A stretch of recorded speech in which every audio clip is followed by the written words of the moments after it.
খিলক্ষেত এলাকার এই রাস্তাটি দেখে বোঝার উপায় নেই এটি শুধু রিকশার জন্য নাকি অন্য যানবাহনের জন্য। অটোরিকশার জন্য এই রাস্তায় গাড়ি চলা তো দুঃসাধ্যই, তার চেয়েও দুঃসাধ্য মানুষ চলাচল করা। তার উপর ড্রাইভিং লাইসেন্সবিহীন এসব অটো চালকদের বেশিরভাগেরই নেই রাস্তায় গাড়ি চালানোর ন্যূনতম সাধারণ জ্ঞান। রাজধানীর কূটনৈতিক এলাকা গুলশানেও অবাধে তাদের যাতায়াত, নিয়ম অথবা আইন যেন তাদের কাছে হাতের পুতুল। আইন ভঙ্গ নিয়ে কেউ কথা বললে উল্টো লাঞ্ছিত হতে হয়। ট্রাফিক পুলিশও তাদের আচরণে অসহায়। ধরতে গেলে তারা টানা হেচড়া করছে এবং আমার কনস্টেবল সার্জেন্টদের হাত কেটে যাচ্ছে, ইভেন ধরতে গিয়ে তারা উল্টে পড়ে যাচ্ছে। বিভিন্ন ইনসিডেন্ট ঘটছে এগুলো ধরতে গিয়ে। গ্রামের অসহায় দরিদ্ররাই মূলত অটোরিকশার চালক। মূর্খতা আর অভাব তাদেরকে আরও বেপরোয়া করে তোলে। ফলে আইন মানার চেয়ে উল্টো বৃদ্ধাঙ্গুলি দেখিয়ে পায়ে পাড়া দিয়ে ঝগড়া বাঁধাতেও পিছপা হয় না তারা। রাস্তায় পথচারী উপরে দিয়ে চালিয়ে দিয়ে চলে যাওয়া এতটাই ডেসপারেট তারা। আমাদের ভারী কষ্ট হচ্ছে এগুলো নিয়ন্ত্রণ করতে। পুলিশ যখন অসহায় তখন সাধারণ মানুষের অবস্থা আরও ভয়াবহ। বনানীতে রিকশা চালকদের সম্মিলিত হামলার এই ফুটেজ দেখলেই তা পরিষ্কার। সবশেষ উত্তরায় অটোরিকশা চালক হত্যার গুজবে সুরক্ষিত মার্কেটে তাণ্ডব। রমজান মাসের ভয়াবহ সেই তাণ্ডব পুরো এলাকায় আতঙ্ক তৈরি করে। ভাঙচুর আর লুটপাটে ক্ষতিগ্রস্ত হয় মার্কেট সংশ্লিষ্ট ব্যবসায়ীরা। উত্তরায় অটো চালকদের তাণ্ডব ঠেকাতে রাজনীতিবিদ এবং আইন শৃঙ্খলা বাহিনীকে অংশ নিতে হয়েছে।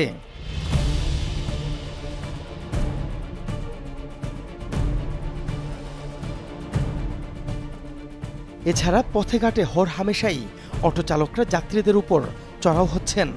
অটো চালকদের এমন আচরণ এবং রাজপথের বিশৃঙ্খলা কে নিয়ন্ত্রণ করবে আর কে ঠেকাবে অটো চালকদের দৌরাত্ম্য, সেটাই এখন বড় প্রশ্ন।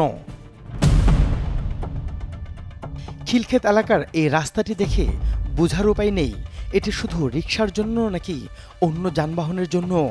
সমস্যাটা হচ্ছে মেনলি যে অটো রিকশাগুলো আছে এগুলোর পরিমাণটা অনেক বেশি হয়ে গেছে। অটোরিকশার জন্য এই রাস্তায় গাড়ি চলা তো দুঃসাধ্যই, তার চেয়েও দুঃসাধ্য মানুষ চলাচল করা। তার উপর ড্রাইভিং লাইসেন্সবিহীন এসব অটো চালকদের বেশিরভাগেরই নেই রাস্তায় গাড়ি চালানোর ন্যূনতম সাধারণ জ্ঞান। অটোর যে অবস্থা, যে আপনার রাস্তাঘাটের যে অবস্থা, এভাবে বন্ধ না করলে তো আমরা চলতে পারবো না। রাস্তাঘাটে অনেক ঝামেলা, এই যে গাড়ি অ্যাক্সিডেন্ট করে, ভালো চালায় না, ঠিক আছে, এইভাবে হলে তো মানুষ চলতে পারবে না। সাম্প্রতিক সময়ে অটোরিকশা সমান্তরাল সড়ক ছাড়িয়ে উড়াল সড়ক দাপিয়ে বেড়াচ্ছে। টঙ্গী ফ্লাইওভারে যা অহরহ দেখা যায়। অথচ বিআরটি প্রজেক্টের এই হাইওয়ে রাস্তায় দ্রুত গতির যান চলাচল করে, কিন্তু এসব পরোয়া করে না অটো চালকরা, যাতে প্রায়ই ঘটে দুর্ঘটনা। ফ্লাইওভারের উপরে আপনি অটোটা নিয়ে উঠছেন না, এটা কি অটো নিয়ে ওঠার জায়গা? ওজার জায়গা না, কিন্তু আমি মাল নিয়ে আসছিলাম। মানে একটা অসুস্থ মানুষ ছিল আর কিছু মাল ছিল। আপনি তো একা না, এখানে তো আরো অনেকগুলো অটো দেখা যাচ্ছে। এগুলো অটো না, এটি হলো পার রিক্সা। যে রিক্সা, এটা কি ফ্লাইওভারতে চলার জিনিস? না না, এটা ফ্লাইওভারতে চলার জিনিস না। আমরা অটোরিকশাকে নিয়ন্ত্রণ করি, যেখানে বাস চলাচল করে শুধু ওই রাস্তাটাতে আমরা কঠিনভাবে নিয়ন্ত্রণের চেষ্টা করি। পুরো নিয়ন্ত্রণ কিন্তু সম্ভব না। এমন বেপরোয়া অটোরিকশা নিয়ন্ত্রণ পুলিশের জন্য এখন অসম চ্যালেঞ্জ। এই চ্যালেঞ্জ একসময় পুরো রাষ্ট্রের কাঁধেও ভর করবে। আমাদেরকে লটাকে ইনফোর্স করার কথা বলা হয়, কিন্তু আপনি বাস্তবতা কি জানেন যে একটি সমাজে যদি সবাই মিলে একটা জিনিস প্রতিজ্ঞা করে যে আমি এই আইনটাকে মানব না, তাহলে আপনি কোনোদিন কারো পক্ষেই এটাকে মানানো সম্ভব না।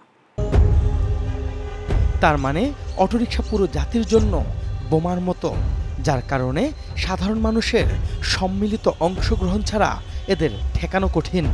ফিরছি একটা বিরতির পর। সম্পূর্ণ অনুসন্ধানটি দেখুন সার্চলাইট ইউটিউব চ্যানেলে।